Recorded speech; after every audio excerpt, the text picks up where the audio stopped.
Ron DeSantis was forced to answer to his buffering 2024 campaign in a recent sit-down with CNN's Jake Tapper. Let's watch.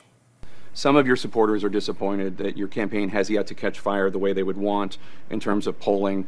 One Republican pollster, one who is sympathetic to you, I was asking her about your campaign, and she said she thought the issue was you bumped up at the beginning because voters, Republican voters, saw you as a more electable conservative like Trump, Trump without the baggage.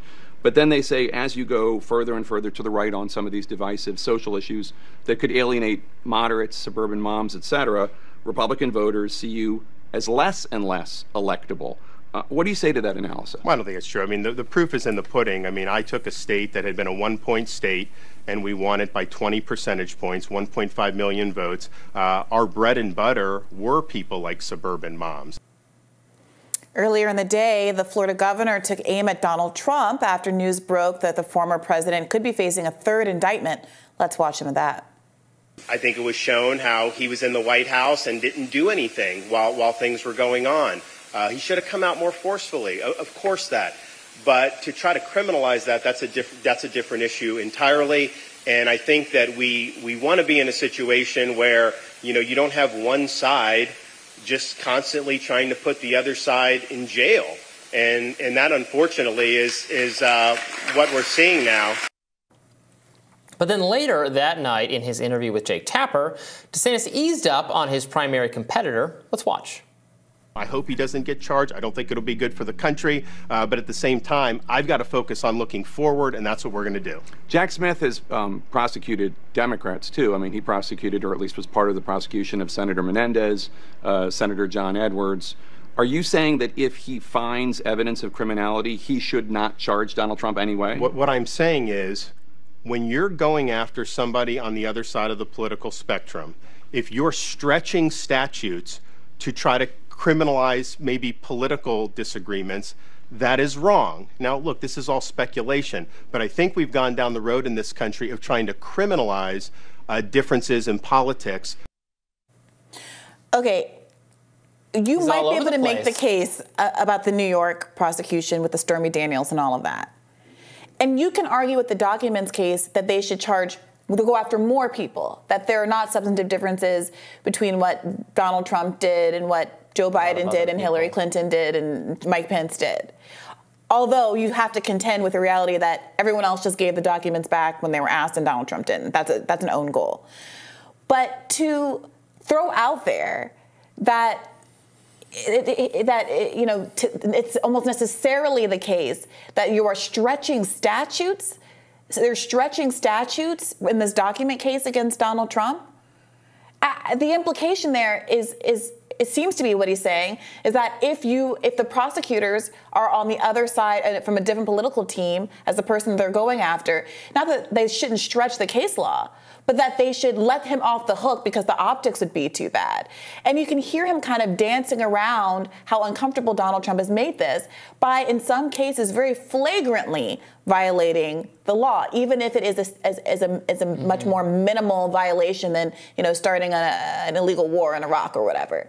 But still, Ron DeSantis, he comes off, in my view, as kind of shifty and uncredible because he is unwilling to say at the end of the day Donald Trump shouldn't have broken those laws, and he's also unwilling to say, well, he should be let off the hook entirely because he seems to anticipate that is his strength relative to Donald Trump, that he is not as messy and complicated. It just sounds like he's running to win a primary in the event that Donald Trump spontaneously combusts. I don't know from a political strategic standpoint what is the point of your candidacy if you can't find significant fault with the front runner who was the Republican Party's president. You need to start calling out some obvious things that he lost, that he did not implement substantially the agenda that he was elected to implement, and that all the moaning and crying and whining about deep state and all of that. Okay, that's fair, and he is. DeSantis is arguing against those things, but he needs to argue that Trump was not careful enough, not focused enough, not interested enough in actually confronting that same weaponization, or else it's obvious people are just going to prefer. If people just prefer Trump, they're going to prefer Trump. Right. I don't see he's not taking him on. Right. Again, in any other campaign cycle or collection of people, it would be something to your benefit, to one candidate's benefit, to have their main rival being indicted on many criminal charges. You would call that out. You would say, obviously, we shouldn't be running someone in that position. We should be running someone with a squeakier, cleaner little resume at this point, who is going to take on the things you cared about, the things you liked about Donald Trump. I'm actually going to do those things. I'm like actually committed to doing them. I'm smarter about it. He had his chance. He didn't do it. And look at all this other baggage. But he is not making that case at all. Yeah, the argument is, look, it's just a distraction, and we should be focused on the issues that are of priority to the American people. He took this question on the campaign trail. I think he was in South Carolina. That got a lot of media traction, at least on Twitter, where a woman stood up and asked him a question where she basically said, I really love Trump. I feel terrible about Trump is going through, and I really appreciate how much Trump is fighting for us, even though he's facing the slings and arrows of all of this opposition and bad faith attacks, But she says, I don't know that he can overcome it, basically. And she's asking this question of DeSantis with all this compassion for Donald Trump, but she seems to be the voter that they're going after, the person who genuinely is invested in Donald Trump, but just doesn't know if he strategically is the right choice at this time. And DeSantis got a lot of plaudits for responding to her very compassionately and basically seconding all of the things that she was saying about how unfair Trump was being treated. And I think that's a delicate balance, but there was plenty of room for him to be able to say, it's not Trump's fault, but because he's being targeted in all of these ways, he is a distraction, and we need to get back to the issues that the American public is about. But here's what he is saying. When he was asked pointedly at the top of this segment by Jake Tapper, what do you make of your declining poll numbers? He was at about 20% compared to Trump. Now he slipped back down to about 15%. He says, the proof is in the pudding. I won Florida. I won Florida by a bigger margin the next time around. Is that an argument that is going to resonate with people, that he managed to maintain his status as governor of his state? I mean, I think that is an argument he should. No, I think that's one of the smarter things he could say. But he needs to put it in context of, right, I was reelected with a greater landslide than ever before. My rival, Donald Trump, was not reelected. But isn't that I guess he can't admit that part. That feels like an apples to oranges comparison. Well, I don't know. Why is that?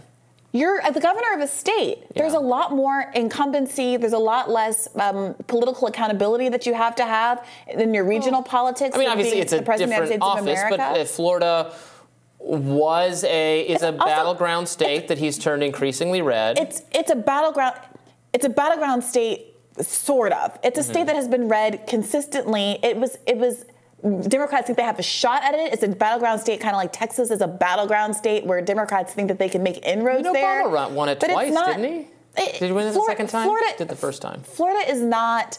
There were no projections that Florida was going to be a Democratic stronghold, especially when you're comparing it to the entire country of the United States of America in a general election battle. You have people in Florida who are sitting there saying, I like Ron DeSantis as governor, but I don't think that he should be president. That's the kind of sentiment that he needs to be addressing. People who, for whatever reason, have no issue with him as governor, are happy to have him continue to win blowout races as governor of Florida, but for some reason don't want him to be president. And I don't know that him doubling down on, okay, but they like me in Florida, is getting to the core of why people don't like him as president of the United States. People in Florida like Ron DeSantis better than Trump. He did better for his reelection than Trump did in the state in the most recent election. I'm not saying it's the whole argument for his candidacy hinges on Florida, but you want to point to successes. He was successful there, very successful, even in a cycle that was, I think, for Trump reasons, not great from a national picture. Also, he has, it's part of the COVID record. Maybe COVID fading from the headlines a little bit. I think that has hurt him badly, because that was something he could really get. He could get to Trump's quote unquote right on without incurring to the same degree the kind of wrath of mainstream people, because COVID is now such a. I think what the average person is willing to tolerate in terms of views on COVID has shifted right due to the kind of discrediting of mainstream or liberal people on COVID subjects. So that was going to be those are really strong issues for him to run on, but it's, we're kind of like a year or two past it now. What's DeSantis' economic policy? What is DeSantis' foreign policy apart from saying that Ukraine was a territorial dispute? Well, actually, he had some. He took a question about Ukraine from Jake Tapper. Let's play that. A vital national interest to me means we would potentially send troops there. And I don't think anybody wants to see troops in Ukraine, and I would believe that in 2015 as well. It's more of a secondary or tertiary interest. So my policy is going to be very simple. Our number one threat to our country is from China in terms of foreign threat. We also have a threat of being able to not secure our own border. Tens of thousands of people are dying every year because the cartels are running fentanyl. All right. So he's doing what many Republicans who are critical of Ukraine are doing, if anyone pays attention, which is to say, this isn't the war. We want this other war. It's the war with China, not the war in Ukraine, which is not really an anti-war sentiment, which isn't going to capture the same kind of energy that the more, shall we say, isolationist sentiment among so many Republicans that Donald Trump really brought to the fore in 2016 is going to have. Now, I also think that Donald Trump has this way of saying things, even if you think it's hubristic and not rooted in reality. I'm gonna sit everybody down and we're gonna end the war. I can end the war within a few days. I can end the war within a week, whatever he has said. And Ron DeSantis has to contend with the clarity, for whatever reason, in the appeal of Donald Trump's version of the argument. And instead of making his bones on those kinds of issues, Ron DeSantis has bet the farm on wokeism. An issue that is not doing well for him in a primary, is not going to do well for him rather in the general election context for sure, and doesn't seem to be carrying him outside of Florida the way that he had hoped. Well, we will see. We'll continue to follow this, and we'll have more Rising in just a minute.